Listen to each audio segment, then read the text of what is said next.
여러분 안녕하십니까? 전영신입니다. BBS 불교방송에서는 제19대 대통령 선거를 앞두고 후보자들을 초청해 정책 공약에 대한 설명을 듣고 후보자의 가치관과 자질, 인성 등을 검증하는 시간을 마련하고 있습니다. BBS 불교방송 제19대 대통령 후보 초청, 맑고 향기로운 대담. 오늘은 그 세 번째 순서로 더불어민주당의 문재인 대선 후보를 만나보죠. 자, 문재인 후보님 안녕하십니까? 예, 안녕하십니까. 반갑습니다. 네, 먼저 우리 청취자 여러분들께 인사 한 말씀 해주시죠. 예, 부처님 오신 날 축하드립니다. 이렇게 또 부처님 오신 날을 맞아서 불자 여러분과 우리 불교방송 청취자 여러분들 이렇게 만나게 돼서 더욱 뜻깊고 반갑습니다. 예. 지금 우리 사회 너무 어렵습니다. 대한민국에 부가 부족한 것은 아닌데 사람들의 탐욕 때문에 이게 불공정한 부의 분배 때문에 많이 가진 사람은 지나치게 많이 가지고 없는 사람들은 꼭 필요한 것도 가지지 못한 그런 세상이 되었습니다. 네. 그 부처님의 자비 정신 또 중생 구제 정신 꼭 필요한 때라고 생각합니다. 예. 우리 불자 여러분과 함께 새로운 대한민국 더불어 잘 사는 나라 만들고 싶습니다. 예, 고맙습니다. 자, 문 후보께서는 이번 대권 도전이 두 번째십니다. 그동안 줄곧 준비된 대통령임을 강조해 오셨는데 지난 4년 동안 어떤 부분에 가장 중점을 두고 준비를 해 오셨습니까? 우선은 4년 전보다 훨씬 절박해졌습니다. 정말 제가 지난번 대선 패배로 이 박근혜 정부 동안 그 박근혜 정부의 국정농단으로 우리 국민들이 겪은 고통 생각하면 정말 송구스럽고 그만큼 더 절박해집니다. 제가 개인적으로도 준비를 많이 했습니다만 저는 다음 정부는 저 문재인 개인의 정부가 아니라 더불어민주당의 정부라고 생각합니다. 그만큼 우리 당이 예. 지역 정당에서 벗어나서 전국 정당으로 이렇게 발돋움하고 수권 정당으로 그렇게 거듭나서 이제 저 문재인과 함께 정권을 담당할 수 있는 그런 당당한 정당이 됐다는 게 가장 제대로 준비 부분이라고 생각합니다. 예. 자, 이제 일주일 뒤면 이 대한민국을 이끌어갈 새로운 대통령이 탄생을 합니다. 새 정부는 인수위 없이 바로 시작이 되죠. 차기 정부 국정 운영 과제의 우선순위를 꼽으신다면 어떤 부분을 꼽으시겠습니까? 우선은 지금 시급한 것은 지금 외교 안보 위기, 예. 이 급한 불부터 끄는 것이 가장 시급할 것 같습니다. 예. 그래서 미국, 중국, 일본, 러시아 등 이 4대국과의 외교 문제 제대로 이제 풀어나가는 것부터 시작을 해야겠고요. 예. 정책적으로 가장 중요한 과제는 역시 일자리 문제를 해결하는 것이라고 생각합니다. 네. 저는 당선되면 곧바로 일자리 100일 플랜을 실시하고 또 대통령직 속으로 일자리위원회를 구성해서 예. 대통령이 직접 일자리를 챙겨 나가겠습니다. 예. 그와 함께 10조 원 규모의 일자리 추경 예산을 편성해서 당장 올해부터 제가 약속드렸던 공공부문 81만 개 일자리 창출 네. 시작해 나가겠습니다. 예, 그 부분은 잠시 뒤에 조금 더 자세히 여쭤볼 거고요. 자, 현재 문재인 후보께서는 1강에 사실상 독주 체제를 굳힌 것으로 파악이 되고 있습니다. 그런데 만약 막판에 이 상대 후보들이 공식적인 3자 단일화 또는 사퇴를 통한 특정 후보 밀어주기 등이 이루어질 가능성도 뭐 전혀 배제할 수는 없는데 이런 움직임에는 어떻게 대응하실 생각이신지요? 지금 우리 사상 처음으로 예. 뭐 모든 정당 모든 후보들이 반문재인을 외치는 그런 상황이 됐습니다. 그리고 국민들을 바라보고 정치하는 것이 아니라 문재인 반대를 이렇게 외치면서 함께 연대하려는 그런 움직임도 보이고 있습니다. 저는 그러나 그런 움직임에 대해서 두렵지 않습니다. 어떤 구도가 되든 이번 대선의 구도는 촛불 민심과 함께하는 정권 교체냐, 안 그러면 부패 기득권 세력의 정권 연장이냐, 그 대결 구도라고 생각합니다.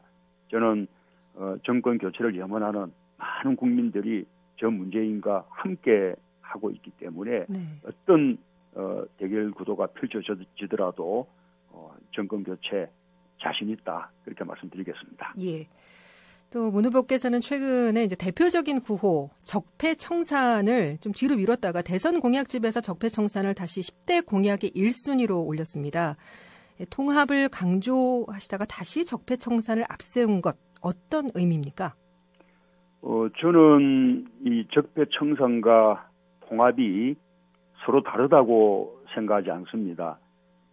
적폐란 어떤 특정한 사람들을 배제하거나 배척하자는 뜻이 아닙니다. 예. 우리 사회를 불평등하고 불공정하게 만든 많은 요소들, 반칙, 특권, 부정부패, 정경유착 이런 것을 청산하자는 것이거든요. 네. 그런 것을 청산하면 저는 저절로 통합된 사회가 된다고 생각합니다.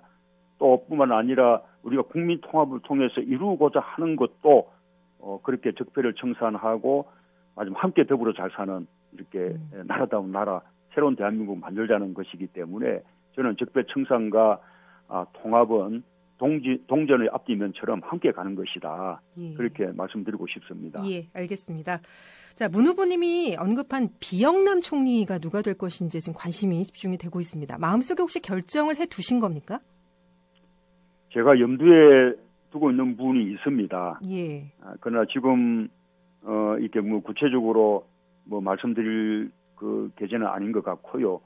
우리 당하고 또 사전에 협의도 해야 하고 여러 가지 뭐 고려할 부분들이 좀 더 남아 있다고 생각합니다. 어쨌든 필요한 것은 이제는 총리부터 시작해서 대탕평 내각을 구성하는 것, 그것이 대단히 중요하다고 생각하고, 예. 그것이 아까 우리 저한테 질문해 주셨던 국민 통합 이런 출발이라고 그렇게 생각합니다.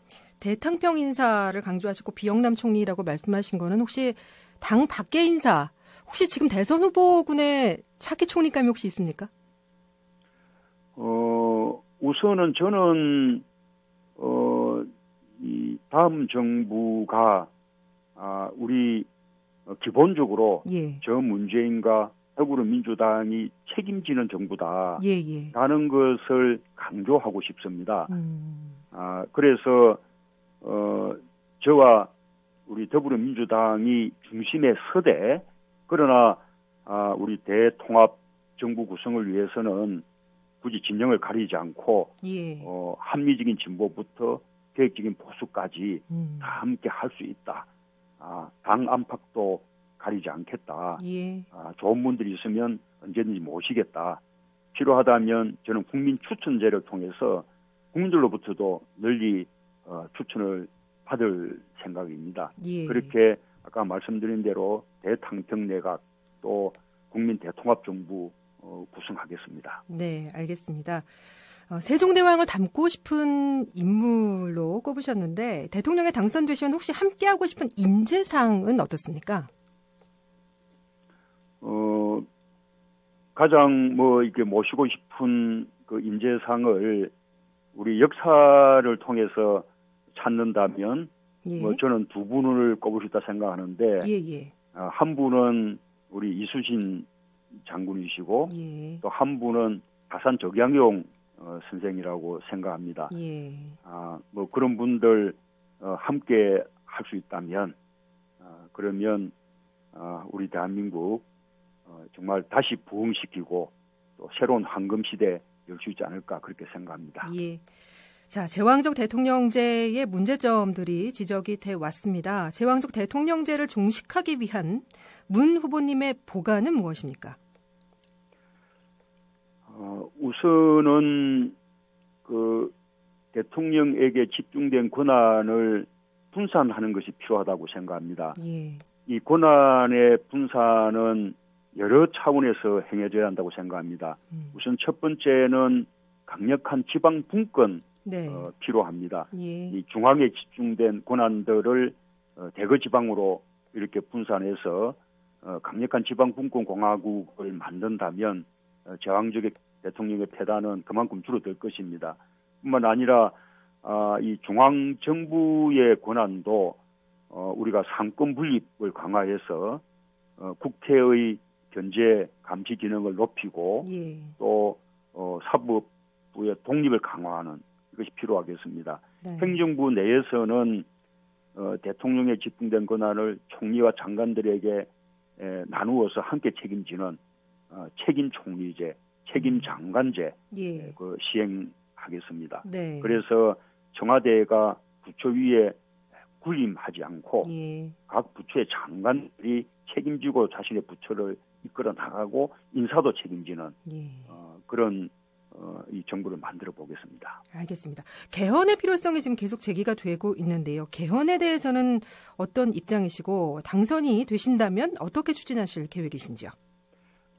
저는 개헌은 내년 지방선거 때 예. 6월이죠. 네. 그때 지방선거와 개헌을 위한 국민투표를 함께하는 것이 우리가 비용도 이렇게 절약하고 예. 또 시기상으로도 가장 이상적이라고 생각합니다. 네. 그래서 제가 대통령이 당선된다면 저는 이 대통령 직속을 정부 산하에 예.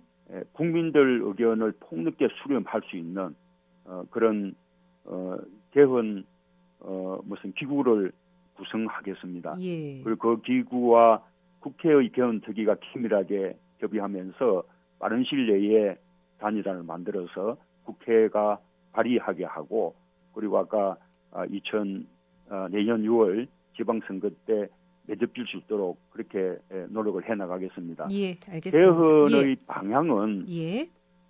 저는 지금은 이 중앙 권력 구조의 개편 쪽에만 정치권에서 많이 논의하고 있는데 예. 그 못지않게 중요한 것이 국민들의 기본권을 확대하고 강화하는 개헌이 필요하고 또 아까 말씀드린 지방분권 공화국을 만들기 위한 예. 지방분권 강화 개헌이 필요하고요. 또 우리 선거제도의 대의성과 대표성을 제대로 살려내는 선거제도 개편을 위한 그런 개헌도 필요하고 결선투표제 예. 또 도입도 필요하다고 생각합니다. 예. 그렇게 정치권의 어떤 이익이 아니라 국민들의 이익을 위하는 그리고 또 국민들이 참여하는 가운데 국민 주권적인 개헌을 이룰 수 있도록 제가 최선을 다하겠습니다. 예. 자, 외교안보 분야에 대한 질문을 좀 드려보겠습니다. 이제 북한이 계속해서 미사일 발사 실험을 하고 있고 6차 핵실험 도발 우려가 커져가면서 미국이 계속해서 선제 타격으로 대응하겠다는 압박을 가하고 있는데요. 이렇게 한반도의 긴장감이 높아지면서 안보가 19대 대통령 선거 핵심 이슈가 됐습니다. 집권을 하신다면 한반도 주변 4강과의 외교 전략 구상은 어떻게 하고 계십니까? 우선은 아까도 말씀드린 대로 예. 지금 우리 외교 안보 위기가 심각하기 때문에 예. 이 부분을 해결해내는 것이 가장 급한 불이라고 그렇게 생각합니다.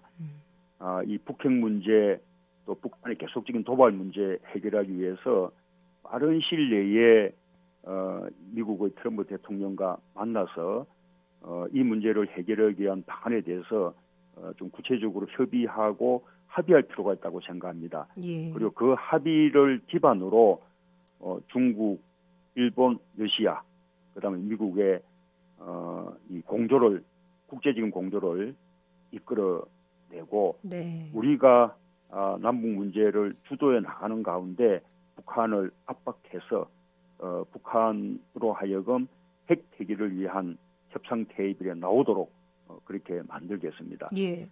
북한의 그 핵 폐기는 우선은 북한의 추가적인 핵 도발을 더 이상 하지 않는 거기서부터 시작해서 그 다음에 북한 핵의 고도화를 중단하는 핵 동결 그리고 궁극적으로는 북한 핵의 완전한 폐기 이런 수순으로 이제 진전해 나가겠습니다. 그런 수순으로 가는 로드맵은 구체적인 계획이 있으신가요? 예, 방금 그 말씀드린 것이 로드맵인데요. 예. 첫째로 미국과 한미 동맹에 그 근거한 예. 미국과의 합의, 그다음에 그 합의를 기초로 한 미국, 중국, 일본, 러시아 이 4국과의 어떤 공조, 그리고 또 우리의 어떤 우리가 주도하는 가운데 북한에 대한 압박과 또 북한을 협상 테이블로 이끌어내는 것, 그리고 또 협상의 순수도 아까 말씀드린 그런 3단계로 이렇게 발전시켜 나가는 것. 외교를 통해서 저의 로드맵이라고 말씀드리겠습니다. 알겠습니다. 사드 문제를 빼놓을 수가 없죠. 트럼프 미국 대통령이 이 사드 비용 1조 원과 한미 FTA 재협상 또는 폐기 카드를 꺼냈습니다. 결국 김정은의 핵 폭주를 억제해주는 대가로 한국에 청구서를 내민 것이 아닌가라는 시각이 존재하는데요. 우리나라는 북한의 위협과 미국의 요구 사이에 끼인 샌드위치 신세로 사실상 주도권을 상실한 코리아 패싱 현상이 더 심각해지는 거 아니냐, 이런 우려도 제기가 되는데 이 부분은 앞으로 어떻게 풀어나가야 한다고 보십니까? 그래서 이렇게 된 데는 무조건 사드 배치해야 한다. 예. 그것도 이 정권 교체 이전에 서둘러서 배치가 돼야 된다. 그리고 또 사드 배치에 대해서 다른 의견을 말하는 것은 종북이다. 이런 식으로 몰아간 현 정부, 또 그리고 지금 또 주요 정당들과 대선 후보들조차도 예.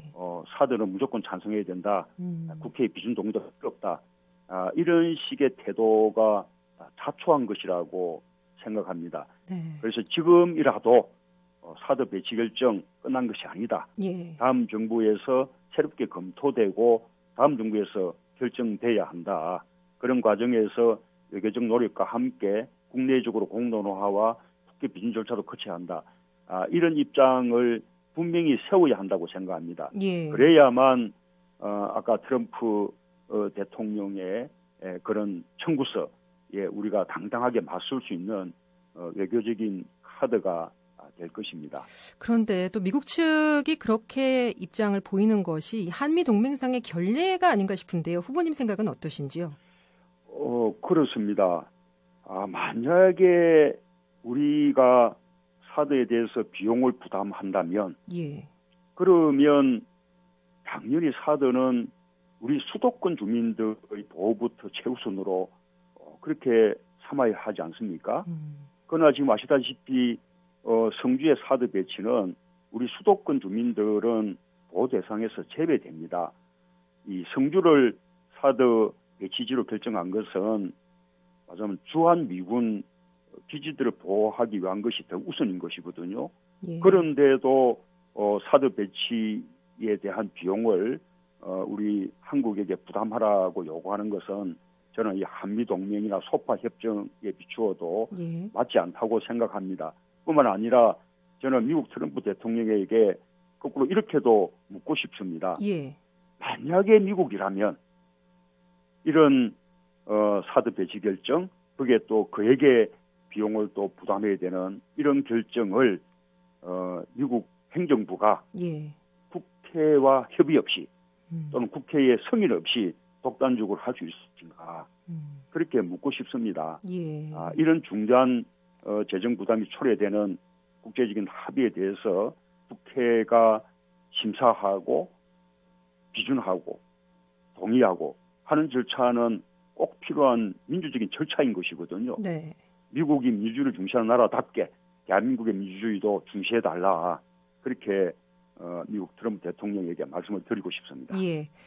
그러니까 조금 전에도 말씀하셨지만 문 후보께서는 사드 배치 여부를 차기 정부에서 결정해야 한다는 입장이신데 이미 경북 성주에 배치가 된 상황이라고 봐야죠. 그렇다면 만약에 차기 정부에서 사드 배치를 안 하는 것으로 결정이 된다면 이미 배치된 사드 철수시킬 수 있습니까? 지금 그 사드의 부품들이 일부 들어왔다 그래서 예. 이 사드 배치 문제가 완전히 끝난 것이라고 생각하지 않습니다. 예. 그리고 지금 단계에서는 사드 배치를 무조건 한다 또는 철회하거나 반대한다 이런 입장을 미리 정해둘 일이 아니라고 생각합니다. 아시다시피 사드 배치는 북한 핵에 대한 대응입니다. 예. 이 북한 핵에 대한 대응에서는 우리나 미국이나 이해관계가 같습니다. 그런데 사드는 북한 핵에 대한 방어 목적이지 않습니까? 예. 그리고 아까 말씀드린 대로 그 방어긴 하지만 또 수도권 주민들은 제외되는 조금 맞으면 효용에 있을 수도 있습니다. 네네. 그래서 더욱 바람직한 것은 북한 핵에 대한 방어를 넘어서서 북한 핵을 완전히 폐기해내는 것이 보다 근본적인 해결책인 것이거든요. 예. 그래서 그런 북한 핵의 폐기까지 우리가 내다보면서 북한에 대해서 압박하고 중국에 대해서도 중국으로 하여금 북한에 압박하게 만드는 여러 가지 다양한 외교적인 카드로 그렇게 사용할 수 있다고 그렇게 생각합니다. 그러기 위해서라도 사드 배치에 대한 최종적인 결정 권한을 다음 정부가 가지고 다음 정부가 그것을 다양한 외교적인 카드로 활용하는 그런 식의 지혜가 필요하다고 생각합니다. 예, 알겠습니다. 문재인 후보님의 경제 정책은 일자리 창출과 부자 증세가 핵심인 듯 합니다. 그런데 재원 마련이나 증세 방안에 구체적인 수치가 빠졌다. 이런 TV 토론에서 공격을 받으시던데 그 후로 보다 좀 구체화된 부분이 있습니까? 아닙니다. 그렇지 않습니다. 원래 이게 참으로 어려운 문제인데요. 예. 우리가 뭐 복지를 확대한다든지 또 교육을 개혁한다든지 예. 정말로 하고 싶은 일이 많지 않습니까?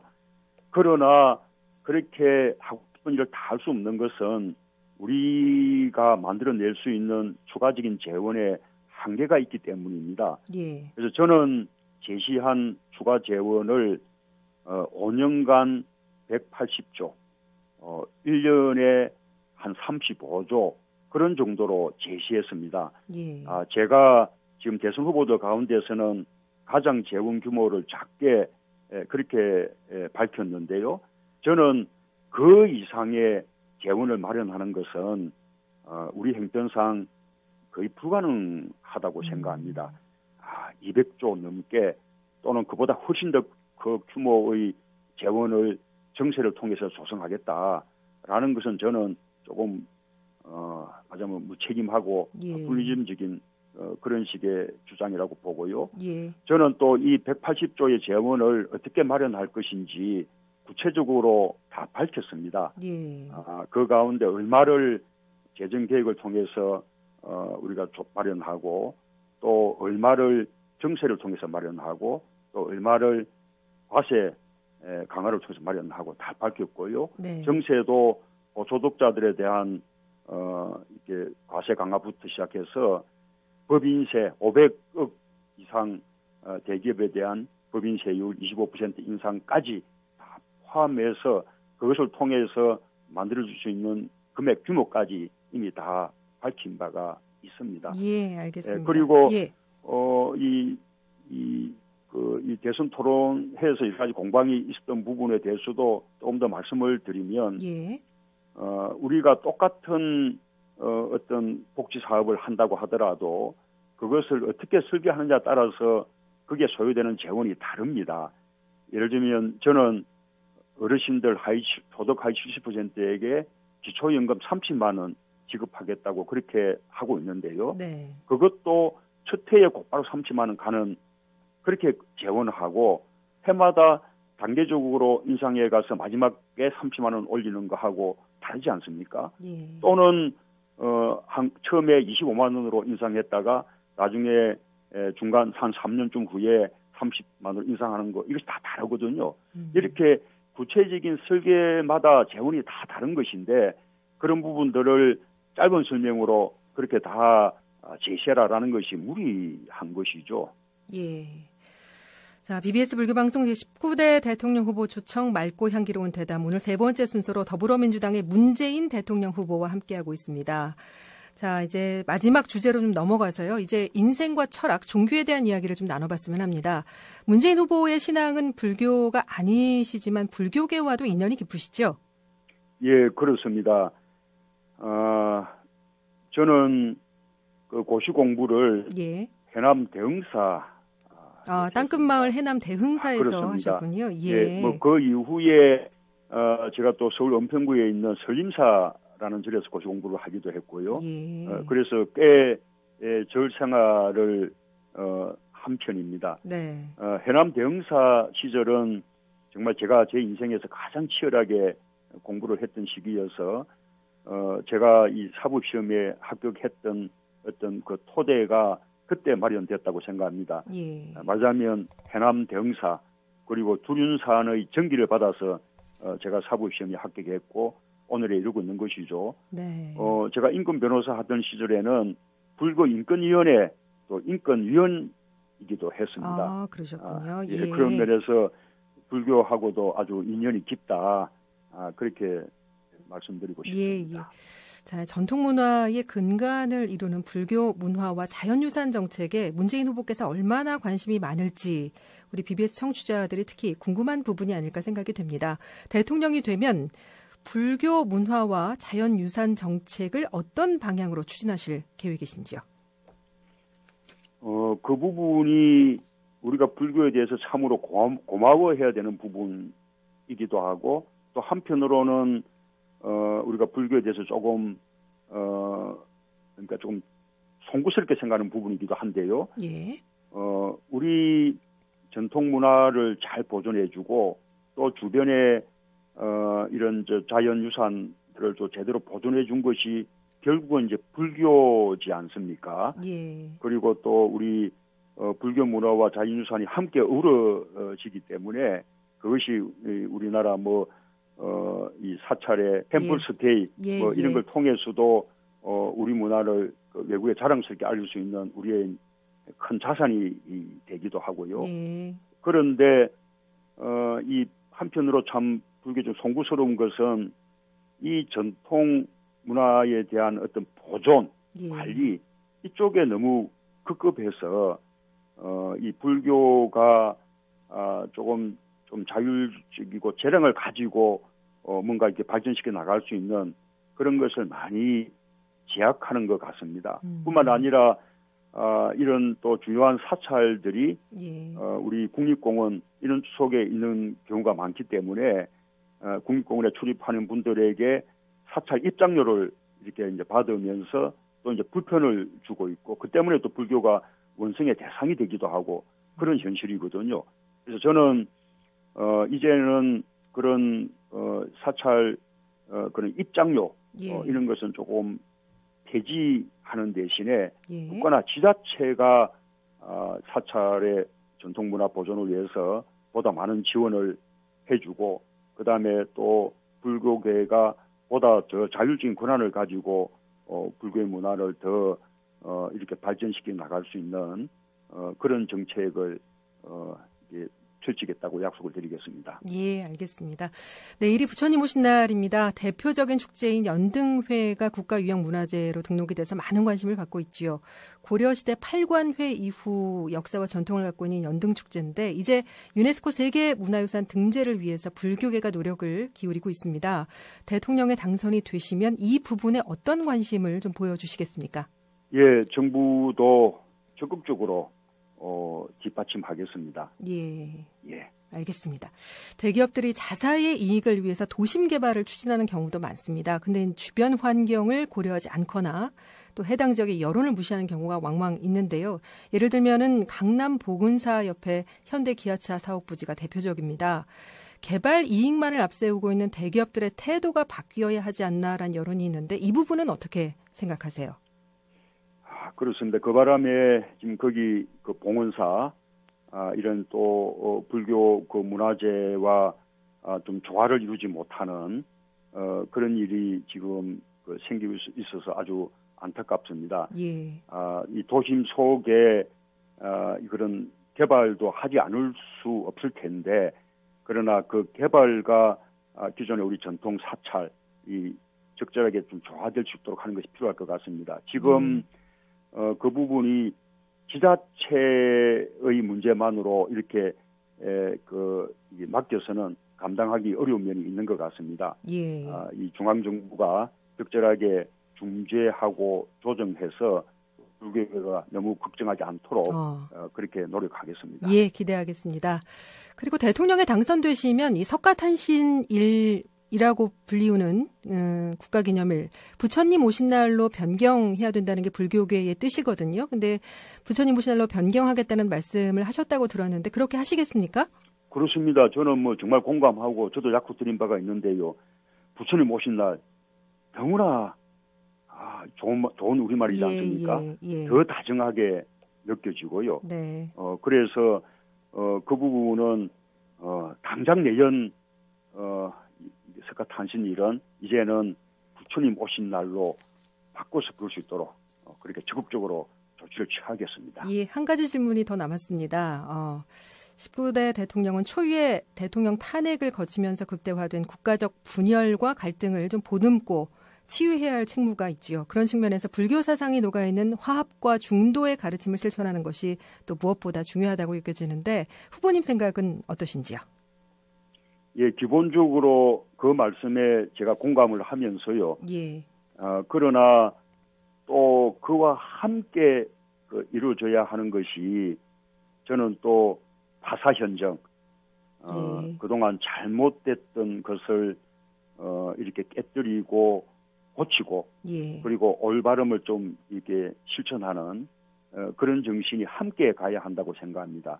그 토대 위에서 화합과 중도의 가르침을 실천하고 또 우리 불교계 부처님의 화쟁의 정신을 실천하는 그렇게 해서 대한민국을 나라다운 나라면서 통합된 나라로 그렇게 제가 대통령이 된다면 그렇게 그런 나라 만들어 나가겠습니다. 예, 파사연정과 적폐청산은 또 같은 맥락이 아닌가라는 생각도 들고요. 예. 자, 끝으로 차기 대통령 왜 문재인이어야 하는가 마무리 발언으로 좀 부탁을 드리겠습니다. 예, 지금 우리나라는 국가적인 위기입니다. 뭐 경제 위기, 안보 위기, 외교 위기, 또 민주주의 위기 이런 게 심각합니다. 그런데 이번 대선은 또 인수위가 없는 그런 대선입니다. 대통령 당선되면 곧바로 실전에 들어가서 방금 말씀드린 이런 여러 가지 위기들을 다 해결해내야 합니다. 그러려면 제대로 준비된 대통령이 필요합니다. 저 문재인은 정말 좀 제대로 준비된 그런 후보입니다. 제가 단순히 대통령 준비 많이 했다는 그 차원을 넘어서서 저는 실제로 대통령의 시각으로 국정에 참여해본 그런 경험이 있습니다. 청와대 민정수석, 시민사회 수석 빌장 하면서 안보 문제도 다루었고 또 14정상회담 준비위원장으로서 북한도 다뤄봤고 이라크 파병, 한미 FTA 협상 그리고 또 과거 우리 새물교회 교인들이 탈레반에 납치됐을 때 그 인질 구출 협상 이런 것도 제가 다 다뤄봤습니다. 각종 사회적인 갈등도 다 다뤄봤고요. 그런 만큼 대통령 당선되자마자 곧바로 대통령 직무를 수행할 수 있는 유일하게 준비된 대통령이라고 말씀드리고 싶습니다. 우리 국민들께서 저 문재인과 함께 새로운 대한민국, 나라다운 나라 만들어 주시기를 부탁드립니다. 특히 불자 여러분께서 함께해 주시기를 당부드려 마지 않습니다. 감사합니다. 예. 네, BBS 불교방송 제19대 대통령 후보 초청 맑고 향기로운 대담. 오늘 세 번째 순서로 더불어민주당의 문재인 대통령 후보를 검증했습니다. 오늘 이렇게 성심성의껏 답변해 주신 문재인 후보께 감사의 말씀드립니다. 고맙습니다. 고맙습니다. 감사합니다. 네, BBS 불교방송의 제19대 대통령 후보 초청 맑고 향기로운 대담, 더불어민주당 문재인 후보 편이었습니다. 이 대담은 그동안 TV와 라디오로 동시 제작돼서 방송이 되어 왔습니다만은 오늘은 후보 측 요청에 따라 전화 인터뷰로 진행이 됐고 따라서 라디오 방송으로만 방송이 됐음을 알려드립니다. 오는 4일 목요일에는 국민의당 안철수 후보 편이 TV와 라디오를 통해서 방송이 됩니다. 계속해서 많은 관심과 참여 부탁드리겠습니다.